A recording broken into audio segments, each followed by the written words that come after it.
So all the storms have finally settled down a bit so you can actually hear me. So today I'm going to show you how to throw some basic punches. Now I should point out these are not for boxing or self-defense or anything like that. The idea behind throwing these punches is so you can get a good workout in the gym, maybe hit the bag or shadow box or a little bit like that. So if you look at these and go, hey, those punches wouldn't work in a real fight, you're absolutely right. Like I'm just showing you the basics, how to throw a basic punch. Okay, with that being said, let's get started. So first things first, before you start punching things like before you're punching bags or mitts or anything like that, you've got to be aware that you've got to lock your wrist. What you see a lot of people do when they throw a punch is they hit something and their wrist goes brr, sort of thing, like that, because you're not keeping your wrist locked. You can either wrap your hands with gloves and things to kind of prevent your wrist from being able to do that, but another thing you can do is if you make a fist, so curl your fingers in and then bring your thumb on the outside. Now if you push your thumb into your fingers, that will lock your wrist. Now if I don't do that, it does that. But if I push my thumb into my fingers, like I'm trying to squeeze my thumb in there, it's a little bit more sturdy sort of thing. It takes a bit of practice to get used to. But also when you first start hitting things, please don't go full power. Don't try and whack the bag, you're gonna hurt something. Like your joints are not ready for it yet. Start light and then build up to it, okay? So the first thing we're gonna do is get on our stance. So what you're gonna do, you can stand your feet about shoulder width apart, drop one leg back. If you're right-handed, typically you drop your right leg back, and if you're left-handed, typically you drop your left leg back. So you're gonna drop your right leg back, because I'm right-handed, and then you're gonna turn 45 degrees. So there, turn 45 degrees. And then your hands just come up to your temples, just keep them up there. That's just an easy place to keep them. Keep these two knuckles just on your temples, and that will just remind you to keep them up there, okay? So the first punches we're going to look at are straight punches, so a jab or a cross.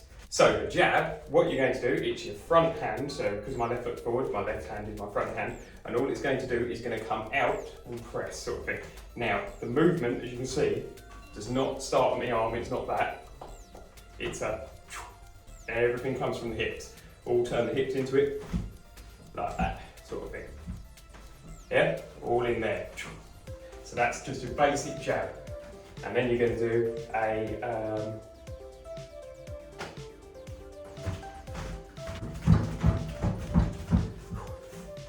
after the jab, we've got the cross. Now this one is a big, strong punch. So it starts at the foot. You're going to twist the balls of your feet forward and then twist your hips into it. Once you've done all that, it travels all the way up and out. So all the way through. It's a much stronger punch. When you're aiming to punch, you're aiming to hit with these two big knuckles here, really, sort of thing, or the whole fist, sort of thing. You don't really want to be hitting with these two bottom knuckles too much, sort of thing, because they're a bit weak and they like breaking, so don't do that. So once you've got those two, you can start to have a play. So you've got a 1-2. Breathe out as you punch, do a little noise, sort of thing. Boxers do it, it's called a kiai in Japanese martial arts. All sorts of things. It's basically, when you start throwing punches, typically people tend to hold their breath. And then they run out of breath very quickly. What you want to do, that forces you to take a breath. So forces you to take a quick breath out and a quick breath in to make sure you keep breathing, okay? Please excuse the change in lighting. The sun decided to come out and ruin my frame. So I've got the both lights on. Right, okay. So once you've had a little bit of a play of the jabs and the cross, we can start to move into hooks. So the first things first is when you're doing a hook, you've got to remember that you're turning your fist over, like this sort of thing. So it's your palms are facing you. So the easiest way of remembering this, I always remember, is hugging a barrel. So you've got it round like that sort of thing. And then, again, all the power is from the hips, all the movement is from the hips, and it's a curving motion with your hips on both. You can see I'm twisting my whole body. If you want to get into good habits, you can see when one fist is out, the other fist is back, guarding my head. That's just good practice to be doing rather than doing this kind of thing. Okay, and you can see another feature of these ones is that I'm almost keeping my arm locked. It's that kind of motion, like twist, twist. I'm not going like that as I'm doing it. My arm is locked in place. That will give you protect all the little joints of your shoulder rather than trying to slam a big fist into it like this, a big wild haymaker. Sure, that will be powerful, but you're going to hurt yourself. Or you might hurt yourself. You're not going to, but you might hurt yourself. Okay? So that's basically it with the crosses. And then once you've got crosses, what are they called? Haymakers. Roundhouse. Hooks, that's it. Hooks. So once you've got that, you can start to incorporate those into it as well. So you've got jab, cross, hook, hook, jab, cross, hook. Just do little combinations, practice it out. You can shadow box, imagine that there's someone there. Just things like that.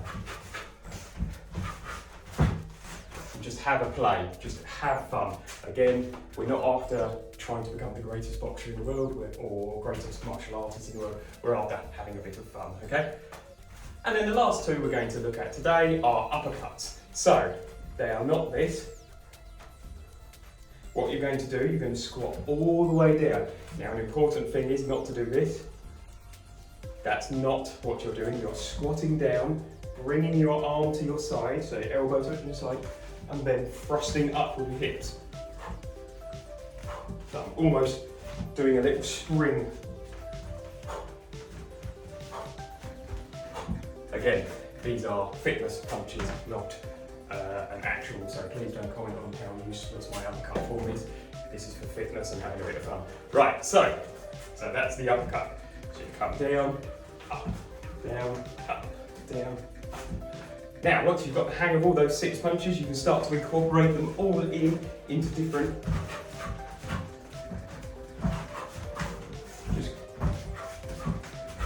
Just incorporate them in, have a bit of fun. Come around, shadow box, and have some fun. It's really good fun and it's a great cardio workout. You can hear I'm already slightly puffed out just from filming this video. So it's great fun, a little bit more fun than just sitting on a treadmill for 20 minutes. But yeah, have a little play around with those. Remember what I said about locking your fist before you hit hard, and don't hit hard straight away. But have a play with them, they're really good fun. Okay, I'll see you in the next video. Sorry this one took so long.